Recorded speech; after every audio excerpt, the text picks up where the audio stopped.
Hello and welcome to the inaugural edition of Chicago Business Podcast, and thank you for checking us out. My name is Drew Sekula, and I am your host and owner of the soon-to-be-awesome channel. This podcast is designed to include discussion whereby leading business executives share perspectives on who they are, what problems they're trying to solve, and how innovation is affecting their organizations. Today I welcome Tom Denison, a local biotech executive focused on matching research scientists with seasoned operational executives to create successful businesses. I appreciate your time and hope you find the content both entertaining and educational. Our website includes links to guest profiles and resources that you may find useful at chicagobusinesspodcast.com. And of course, please consider subscribing and spreading the word. Definitely interested in any comments and feedback you have as well. Enough already. Please enjoy the show. Welcome. Thanks for coming. Absolutely. Time to be here. Yeah, this is the first recorded episode of Chicago Business Podcast. I'm really excited to have you as a guest. So, thank you. We're just talking a little bit about a friend we have in common. We have actually a number of connections, probably. I'm guessing we have many. Yeah. There's, actually I saw, probably 10 or so on LinkedIn, and then it wouldn't take us long. He happened to be a University of Illinois alum as well, and we were in the same fraternity down there. You were, I believe, 11 years ahead of me. I graduated in 97. So. That's right, 11 years. Yeah. If my math is correct. Yeah, so shout out to Acacia Fraternity.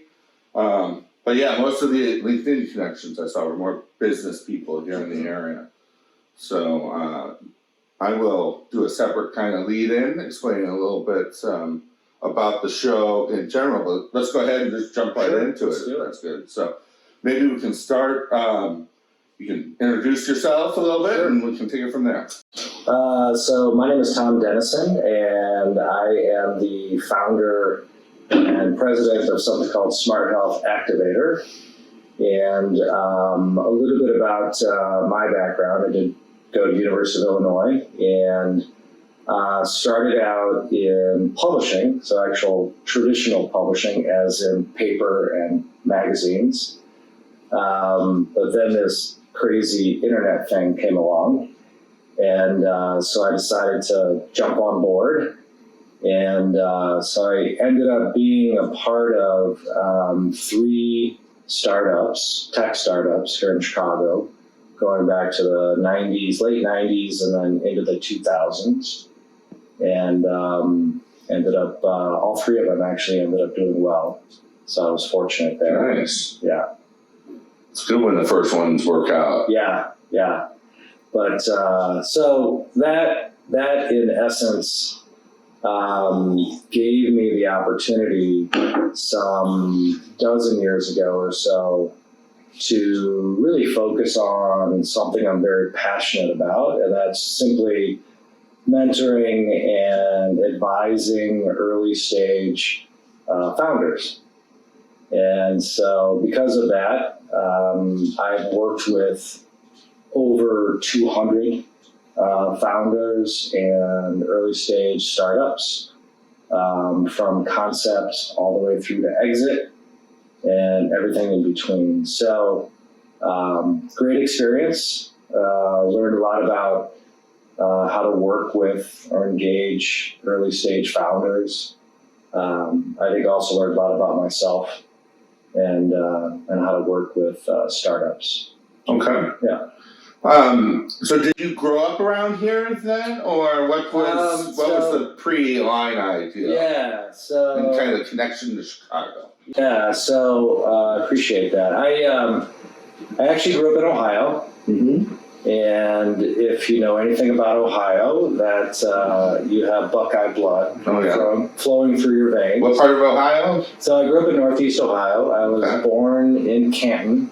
Yeah, nice. My family's from the Akron area. Oh, really? Mogador, actually. Oh, yeah. That's actually very close to where we live. Interesting. Yeah, very close. So, born in Canton, early years in Akron, and then we moved out to what I would best describe as the middle of nowhere. sort of just east of Mogador. Mm-hmm. And eventually went to Walsh Jesuit High School in Akron.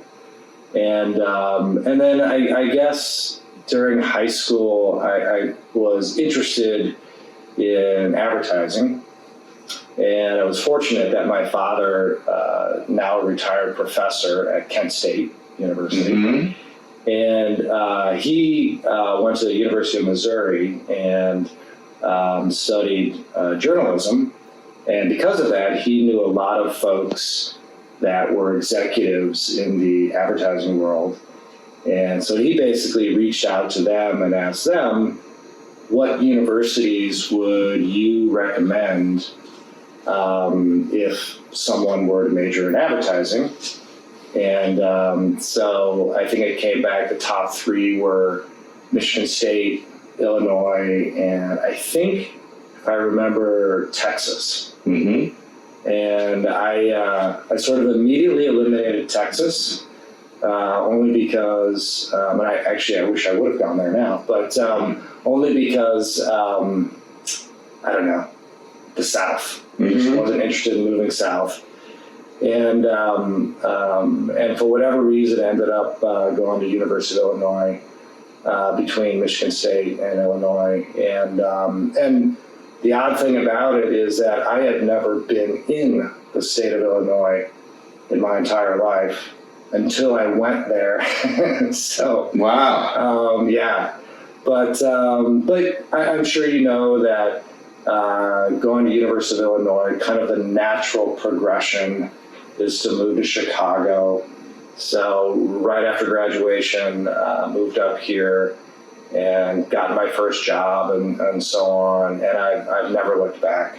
So Chicago is certainly my home, and probably always will be my home. So that's sort of my childhood and how I got up to the city of Chicago. Right. No, that's great.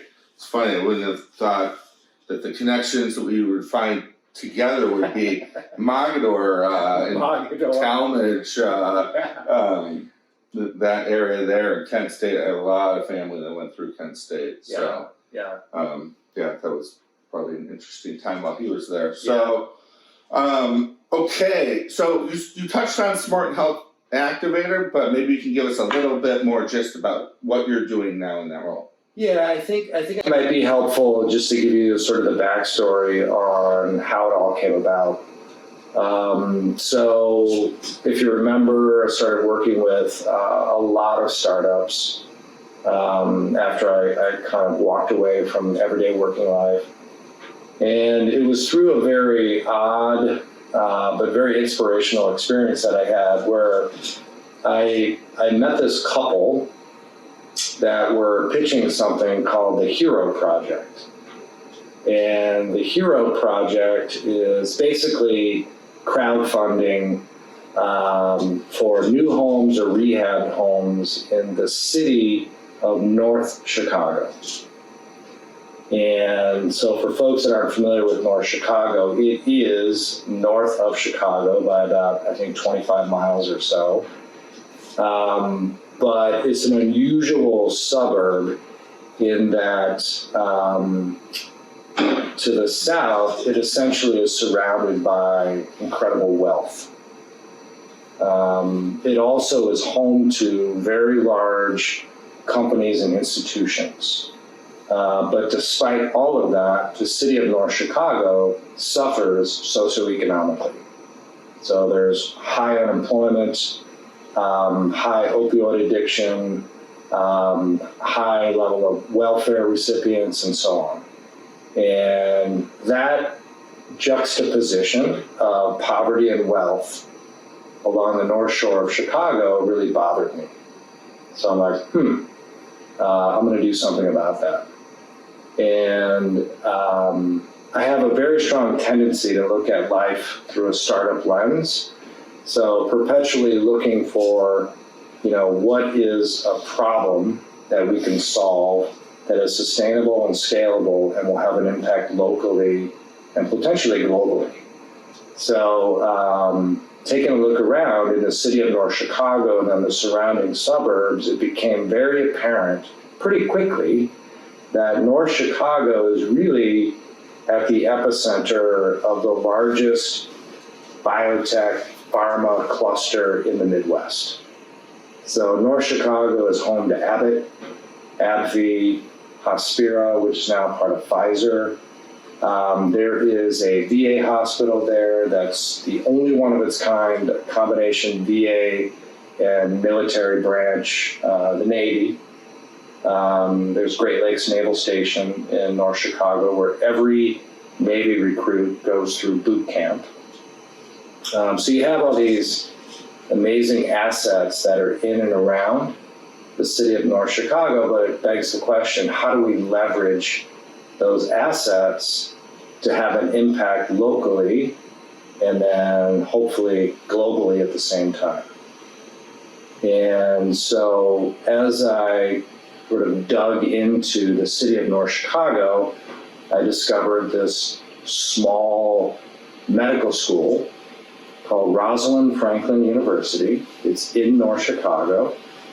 And at some point in time, I met with the president and the head of R&D at Rosalind Franklin University. Again, just trying to get to know what was in the city of North Chicago. And I shared sort of my vision and my passion for doing something about the socioeconomic conditions in North Chicago with the university, and they were thrilled. But then also said, hey, why don't you meet with some of our scientists? I'm like, cool, let's do it. And so I met with 7 or 8 of their scientists, and they all presented, what they're researching and what they're working on. And, naively, I have no science background whatsoever, but I was blown away by 2 of them. And one thing that really, and remember that I tend to look at things through a startup lens. So one thing that was very clear is that while these 2 scientists were working on something that really could be life-saving and life-changing eventually for patients, the reality is that it's very, very unlikely that their research will ever see the light of day without some sort of help. So the problem that I sort of accidentally discovered is that, and this is not unique to Rosalind Franklin University, I mean, this exists at Northwestern, University of Chicago, wherever, that you've got brilliant scientists that are developing, researching what could be life-saving, life-changing biotechnology, but the reality is they're just not equipped to even start down the path towards commercialization, meaning getting that research out of the university and into the real world. So that was sort of the light bulb moment when I realized, wow, so we can potentially help solve this problem at Rosalind Franklin and then widening out to the Midwest in general, where you've got extraordinary universities, brilliant scientists, all experiencing the same challenge, the same problem. So that was the moment where I decided that is the problem I'm going to try to solve. That's great. Yeah. That's great. So now you're working throughout the Midwest. So what are some of the universities that you have relationship with? And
that exists in the Midwest. Nice. So when you talk about these scientists basically needing help to commercialization, I mean, you obviously have, there's funding, but then I think you provide resources in other ways as well. So yeah, it's sort of the proverbial three-legged stool. So when you think about success in biotech, and it really comes down to three things. It comes down to the intellectual property. So what is it that the researcher is working on? What is the problem that they're solving? How are they solving that disease or what have you? That's one. The second is capital, certainly. But the third and most important is operational expertise. So that's the big challenge that university scientists have, is that they're professors, they're researchers, they're scientists. They're not CEOs. They're not business folk. They're not experts in regulatory challenges. And that's really the biggest part of the equation that we solve for, is operational expertise. So going all the way back to where we started in the city of North Chicago, and North Chicago being at the epicenter of this big biotech cluster in the Midwest, that means there's lots of people with expertise in preclinical trials, clinical trials, regulatory pathway, operational expertise right around us. So because of that, because of our proximity, over the past, in particular over the past like 2 or 3 years, we built up this very large team. We call it the ops team. And that's our common friend, Brian Anderson, is on the ops team. And Brian is a great example of how we solve this particular problem. So Brian has sort of a storied career in biotech and pharma. He has operational expertise. He's smart. He can raise capital. He can run an early stage biotech startup company. So what we've done is built up a bench of Brians. So today we've got over 100 people on our team. And these are folks that have, on average, 30 plus years industry experience across drug, diagnostic, and med device. And again, whether it's regulatory expertise, preclinical expertise, drug development expertise, you name it, we've got it. And in the case of Brian, he's on our smaller bench of CEOs. So part of the process is, when we identify something that we believe is promising at a Midwest university, one of the first things we do is license that intellectual property into a startup that we create, and we put in the right CEO. And Brian is one of those CEOs. Great. So SmartHealth Activator is set up though as a nonprofit, isn't that right? That's right. Okay. So can you talk a little bit about the economics, or what does the money look like, just for people to understand? Yeah, it's an interesting question, and but I'll say at the outset, there really were 2 reasons why we established SmartHealth as a nonprofit. One, and I think most importantly, is that when you're working with universities and large institutions, if you walk in as a nonprofit, the barrier, if you will, lowers dramatically. So there's a sense of feeling that we're all in this together, and we're all looking to spin out this research, this intellectual property, and eventually save lives. I mean, that's what it's all So that is the first reason. The second reason is a little more practical, where, and I didn't mention this before, but along the way, going back to the city of North Chicago, I knew that at some point we would need a space and a place to do what it is we're doing, and wanted to have an impact on the city of North Chicago.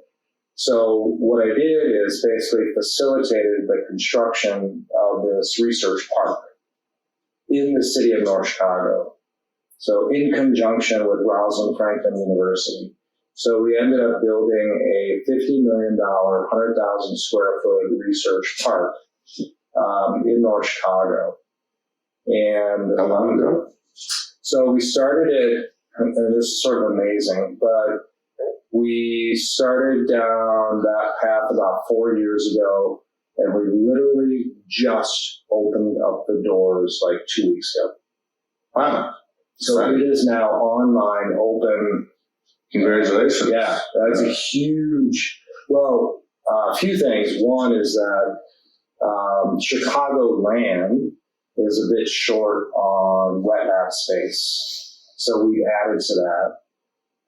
But number two, it immediately had millions of dollars worth of socioeconomic impact on the city of North Chicago. So it literally added tax revenue. It added jobs. We made sure that locals were hired for specific projects as part of this research park. And we have definitively seen that we've impacted the local economy by millions of dollars. So that's great. Through the power of LinkedIn, I happened to read an article that you had liked here just yesterday, and that is about Fulton Labs announcement they're moving forward. So can you share your perspective on what that is? And yeah, I really appreciate you bringing that up. That's very important. There has been, I would say in particular over the past 2 years, this, and I would love to take credit for this, but I don't know if it's because of what we're doing or if it's just good timing. There has been this heightened awareness around the need for wet lab space in the Chicagoland area, and also all of the assets that we have around biotech in the Chicagoland area. So directly tying into what our mission is. And so the article that you mentioned is huge. So for me, I look at it as not as competitive space or anything like that, but quite the opposite. It's the recognition of the assets that we have in Chicagoland and building up. So it's the old, rising tide lifts all boats. And that is not the only major development in Chicagoland. That I love where that one's located. It's in the West Loop. It's juxtaposed with Google and other big developments in the West Loop. It creates sort of this lots of activity and entrepreneurship and so on. But there are two other very large developments that are underway also in Chicagoland. Much, much bigger developments, mixed-use developments with, yes, wet lab space, but also homes, condos, retail, but wet lab space being the centerpiece of these developments. So in particular, there's a development called Lincoln Yards, which is west of Old Town, parts of Lincoln Park, right along the highway, where it used to be an industrial area. But in any case, point being is that there is this recognition that there are a number of assets in the Chicagoland area that we have, but also some that are missing. And the piece that's missing is space. So the space in Fulton Market, when I saw that, I was ecstatic. And it was developed by a person who is really a cornerstone of the biotech community in Chicagoland. So it really is extraordinary. And that, I believe, is, 400,000 square feet? 400,000 square feet. Right. Which is huge. I mean, that's a big step forward. So if you think about all the activity that's going on, and in addition to that, that means capital. That, of course, means jobs. But it also raises awareness around the Midwest and Chicagoland in particular around biotech. So because of that, and I mentioned this earlier, that there's this gap in venture capital for biotech going into the Midwest, but very recently, again, heightened awareness around the research that's being done, the development of this lab space and so on. We're starting to see more venture capital coming into the Midwest, which of course fits right into our thesis, which is got all these amazingly smart, brilliant scientists working on stuff. We've got the operational expertise. Now we're starting to see this influx of capital and now wet lab space. That's great. Which is extraordinary. So in terms of success stories of companies that or scientists that you have partnered with, can you give us a feel for what's one of the bigger ones that has been successful? Yeah, so we're still early on, but so the one that I can definitely point to is a startup called Neurolucent, and the scientist, the researcher is extraordinary. She is extraordinary, and she's working on a new drug that will dramatically slow the progression of Alzheimer's. And I'm sure, as most people are aware, there have been epic failures in drug development for Alzheimer's. Billions and billions of dollars spent, but this is a novel approach, and we believe strongly in what she's developing. And so what we've done along the way is we've raised several $1 million for Neurolucent, and we're at a point right now where we are identifying what we would call a lead compound or lead drug for this particular startup. And along the way, of course, we're getting interest from Big Pharma, which ultimately are the folks that we will sell to. So incredibly proud of the progress that she has made, and also the team and the money that we've raised for that. That's great. That sounds very, very good things to come, and it's nice to hear that. It's nice to see that the little guys, in terms of the scientists, can also, compete with some of the entrenched interests out there, right? Yeah. You gotta go kind of top down and bottoms up, and it's where they meet that the magic happens, I guess. That's right. No, I mean that's precisely it. And we have any number of opportunities that are that we're working on today out of several Midwest universities, and which actually leads to, going back to your question about being a nonprofit. We decided over the past 6 months that we would actually create a new entity, a for-profit entity.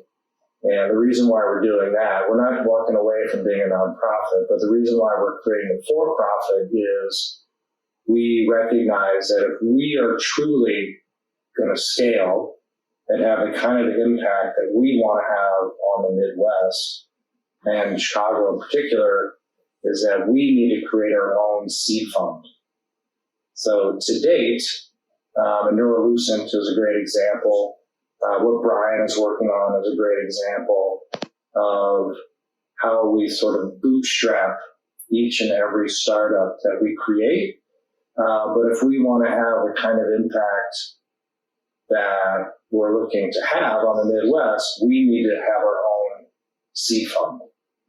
And so we created a new entity called SmartHealth Catalyzer that will be minimally a $50 million seed fund, but could be as high as a $100 million seed fund that will help us to go from working in a linear fashion, creating one startup after the other, to launching 5 or 6 startups at a time.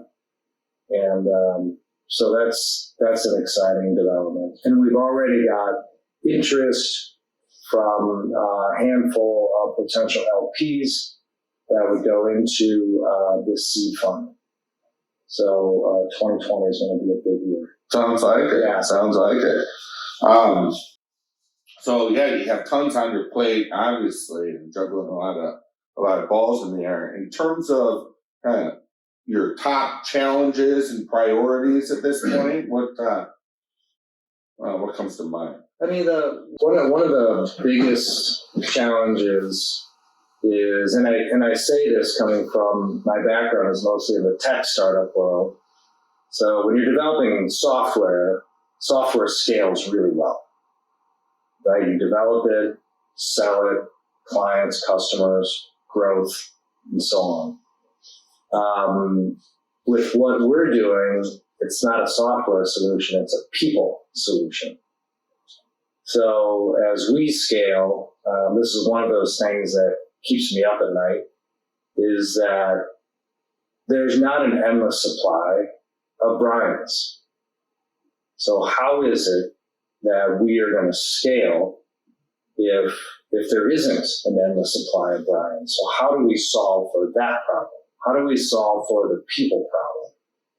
And so what we're doing right now, and this is the shift in SmartHealth Activator and the creation of SmartHealth Catalyzer, is SmartHealth Activator is now going to become really this immersive, educational, experiential platform where we are developing the CEOs of tomorrow. So it's essentially we're working with City of Chicago and a group called P33 that was founded by Penny Pritzker and Chris Gladwin. And essentially what we're going to do is create this educational program, 2-year program, where at the end of that 2-year program, in essence, the graduate, if you will, is ready to be the CEO of a biotech startup. Yeah. So it's really, that is truly one of our biggest challenges is how do we can create a pipeline of startups, but how do we create a pipeline of people? Mm-hmm. We certainly have the foundation today for people, but how do we create those sort of CEOs of tomorrow? So that's one of our biggest challenges. So real quick, I mean, for people who are watching or listening, where's a good place? If they want to be involved in the innovation engine and they want to, do more besides, what they're doing today. Yeah. How is it best for them to get involved? So there's actually a few ways. One way is we have a monthly event series that we host called Biopathways. And each and every month, Biopathways, we feature a prominent founder or VC in the biotech community in a fireside chat. It's that simple. And that's an opportunity to meet a number of folks on our team and to get more involved and to support what we're doing. I mean, in essence, if you think about what we're doing, we're building a community. And so that's an easy kind of point of entry. The other way is to literally reach out to me. And if anyone has any interest in what we're doing, and I sort of go back to that 3-legged stool. It's about the universities and IP. It's about capital, and it's about operational expertise. if anyone out there feels like they can, or they know somebody who can fit into at least one of those three buckets, I would love to meet them. That's simple. So easiest way to reach me is just via email, and it's just tom@smarthealthactivator.com. Great. Sounds great. So is there anything else you'd like to cover while we're here? I have one more thing, certainly myself, that we skipped over earlier. So Yeah. More than anything, I mean, this is my life's passion. So I call it my rest of life campaign.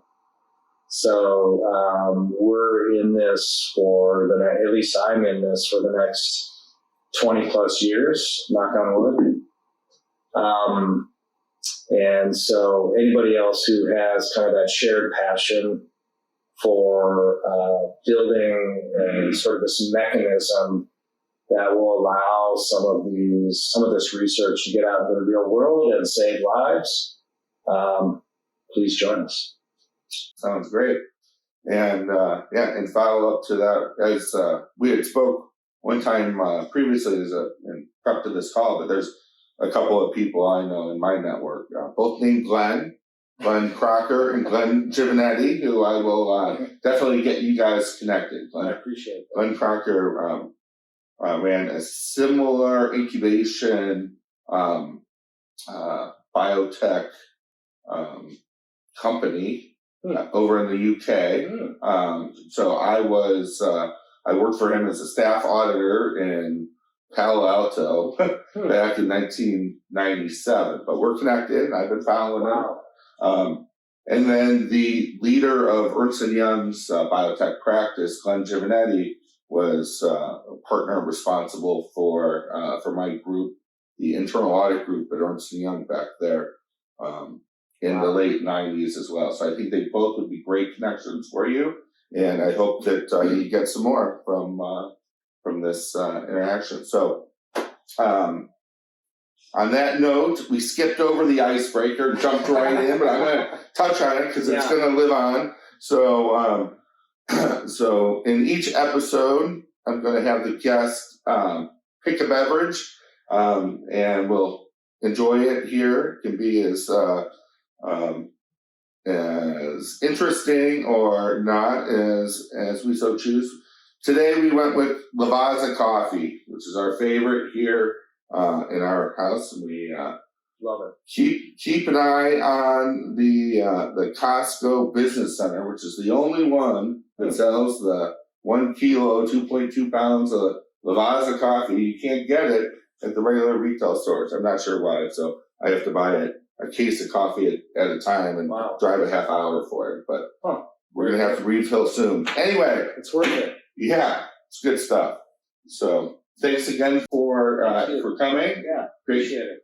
Great talk there, and we'll keep the communication open. All right, very good. Thank you.